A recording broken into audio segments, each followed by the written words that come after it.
जय हिंद साथियों, आपका द मिडिल इंडिया पर स्वागत है। संसद के मानसून सत्र में नगीना के सांसद चंद्रशेखर आज़ाद ने उठाई एक ऐसी मांग जिसने सरकार को सोचने पर मजबूर कर दिया है।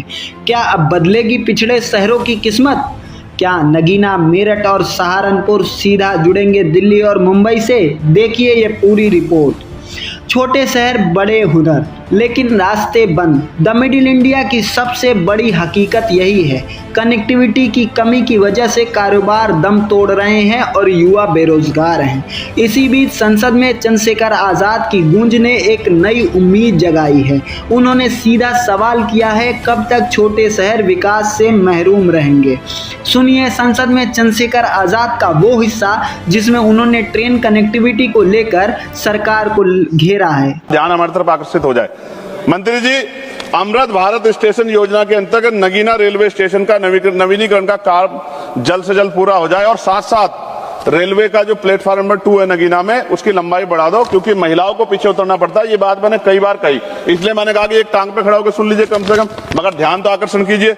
नगीना और आसपास के क्षेत्र में लाखों लोग दिल्ली, हरिद्वार और लखनऊ की यात्रा करते हैं, इसलिए आवश्यक है कि दिल्ली और हरिद्वार जाने वाली प्रमुख एक्सप्रेस ट्रेनों का ठहराव नगीना लोकसभा क्षेत्र में बढ़ाना चाहिए।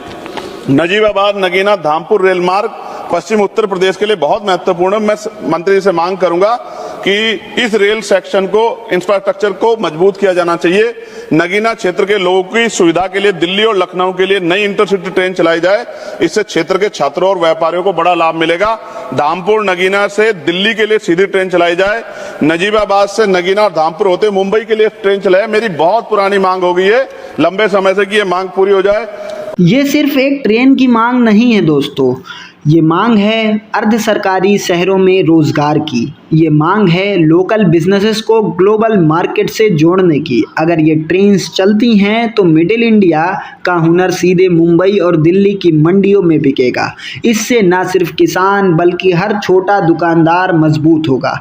सरकार को इस मांग पर जल्द फैसला लेना होगा। आपको क्या लगता है? क्या इस कनेक्टिविटी से हमारे छोटे शहर डेवलप्ड इंडिया का हिस्सा बन पाएंगे? अपनी राय कमेंट बॉक्स में ज़रूर बताएं। देश, दुनिया और अपने शहर की हर बड़ी खबरों के लिए देखते रहिए द मिडिल इंडिया। जय हिंद।